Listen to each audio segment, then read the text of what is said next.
private member's business, consideration at second reading of Bill C-250, an act to amend the Criminal Code, prohibition, promotion of antisemitism, standing in the name of Mr. Waugh.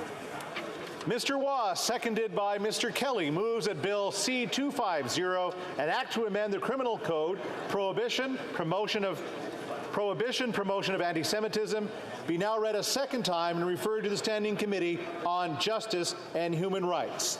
Debate. The Honourable Member for Saskatoon-Grasswood. Well, thank you very much, Mr. Speaker. Actually, before we get into tonight's debate on my private member's bill, I'd like to acknowledge Yahamsha, the Holocaust Remembrance Day, which is actually today, Yahamsha. So today is a time, I feel, to renew our commitment to combating anti-Semitism in all of its forms. I am honored today to rise to speak to Bill C-250, which is my private member's bill, an act to amend the Criminal Code, prohibition, promotion of anti-Semitism. Bill C-250 is modeled on subsection 319(2), public incitement of hatred of the Canadian Criminal Code. However, the bill C-250 focuses specifically on Holocaust denial because of the gravity of the event in our history. If this House chooses to pass Bill C-250, it will make the Holocaust denial, which is one of the key indicators of anti-Semitism and radicalization, illegal in this country, and the offense will be punishable with incarceration. B'nai B'rith just released their 2021 audit of anti-Semitism incidents this week, and for the sixth consecutive year, that's right, the sixth consecutive year, records were set for anti-Semitism in this country. There was an increase, unfortunately, of 7.2%. Nearly 8 anti-Semitic incidents occur every day in this country in 2021. The actual number of anti-Semitic incidents recorded last year was 2,799. This marked the fourth consecutive year in which the 2,000 plateau was exceeded. Heather Fenyas is a past president of Congregation Agudas Israel Synagogue in my city in Saskatoon, and a CJA local partner, the Wallenberg Center of Human Rights board member, and also the chair of Consensus Citizenship Education Foundation. This is what she had to say about our bill, C-250, and I quote, "When the Holocaust is denied, Jewish people die. This malignant seed of hate left unchecked threatens Jews at home, in their synagogues, and within their communities. Anti-Semitism, the most pernicious hates, is the canary in the coal mine, where hate is left unfettered. Nobody is immune from its consequences, signaling a threat to all communities.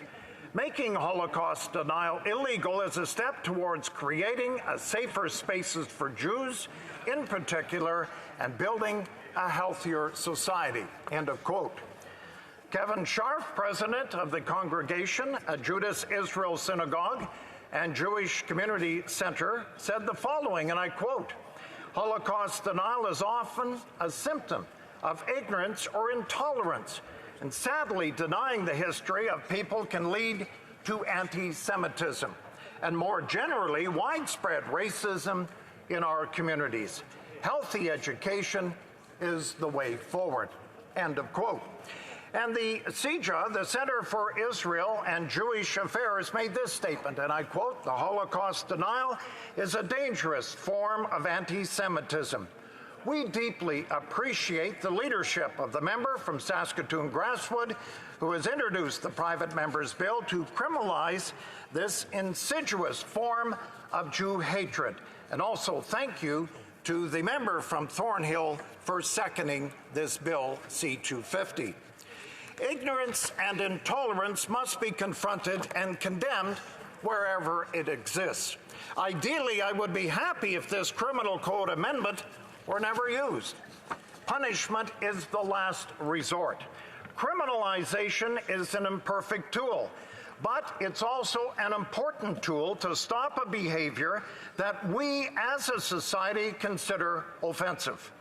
Criminalization is also an important step towards changing attitudes in this country. Criminalization will help draw a moral limit on the erosion of history. It will be a message to those who wish to erase historical truths. Suppression of anti-Semitism is not the goal. Education is the key to ending anti-Semitism and the hateful fallout which comes from ignorance. Education is the safeguard of history. Holocaust denial is not free speech. It is an abuse of free speech, an abuse that freedom we all cherish in this country. It is an attack on the Canadian values and our respect for diversity. If we stand by and allow history to be erased by allowing the Holocaust to be denied, distorted, or minimized, we allow democracy to be eroded. Research has shown that people who learn about the Holocaust are more likely to care about other communities and oppose persecution and the development of anti-racist attitudes. It is imperative that our future generations know and understand that from early 1941 until 1945, 6 million Jewish children, women, and men were murdered in a state-sponsored genocide we now remember as the Holocaust. We cannot allow this chapter in history to be denied, minimized, or even lost. We must continue to educate Canadians to face history with courage and to call out and confront intolerance and racism every time it emerges.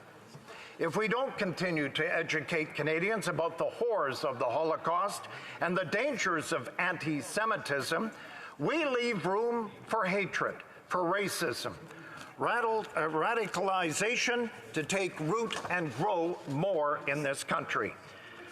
Let me point out two recent examples that come to mind.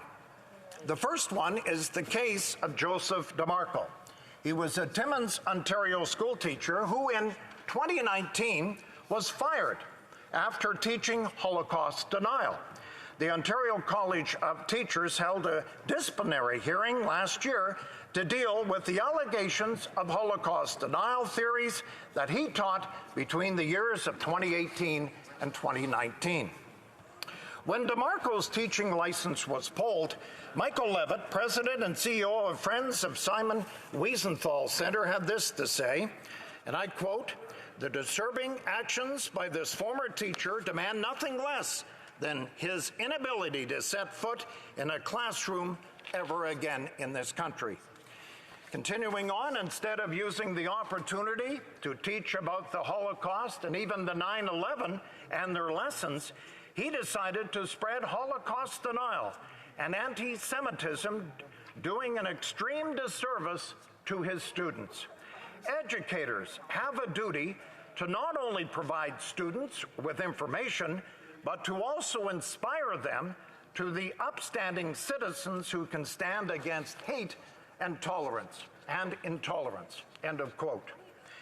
And I think we all agree the most publicized case involving the James Kickster trial a number of decades ago.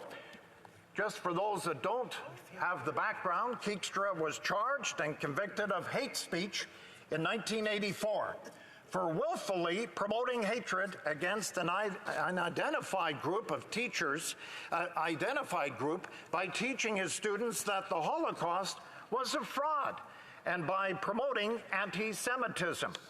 Kickster was a high school teacher in Alberta until he was fired in 1982.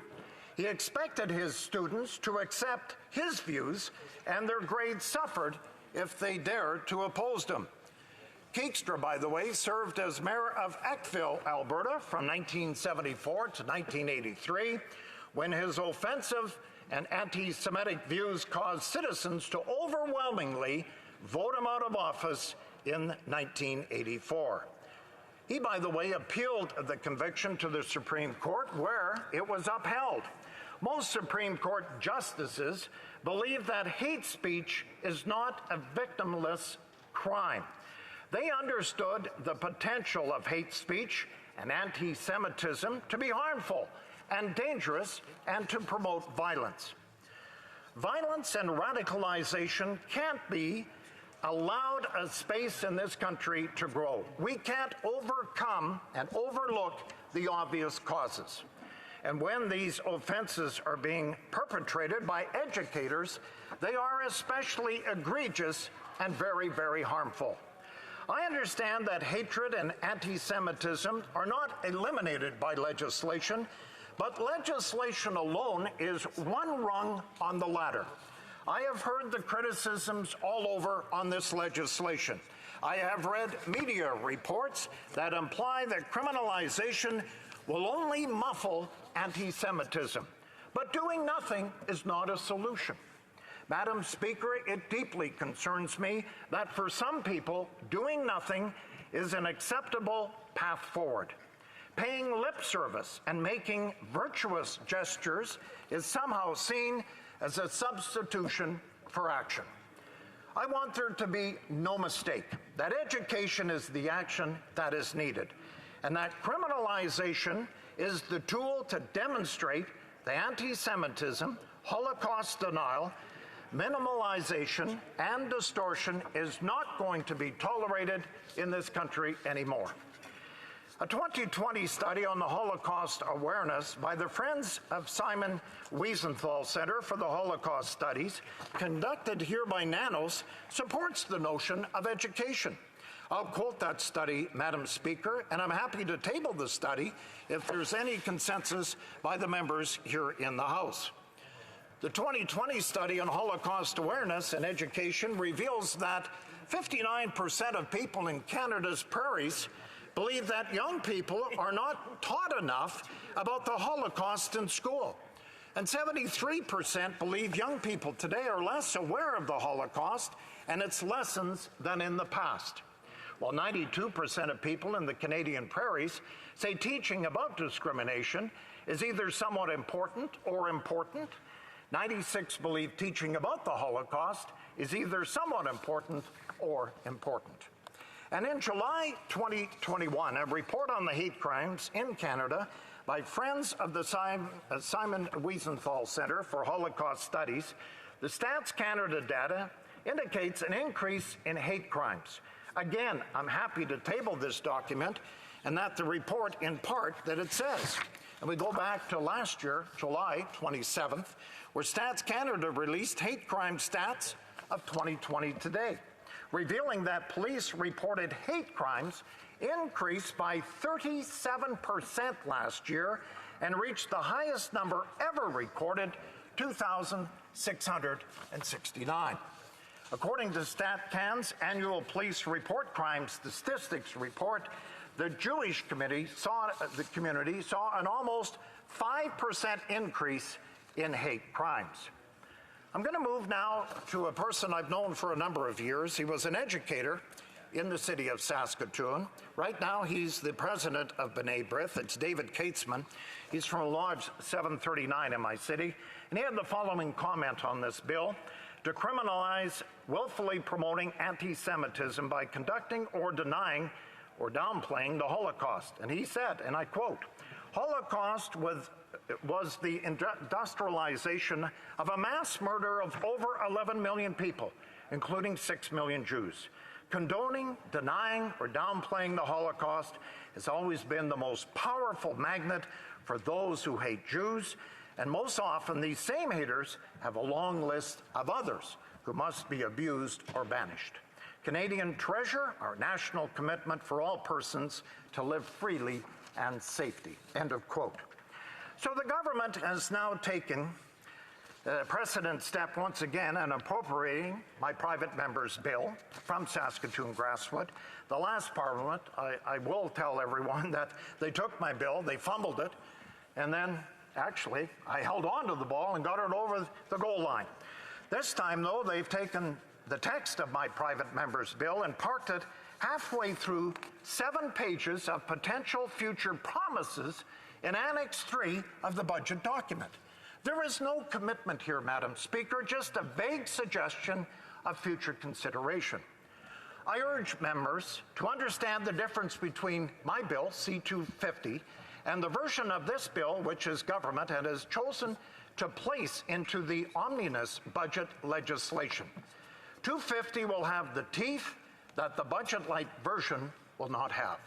Thank you very much, Madam Speaker.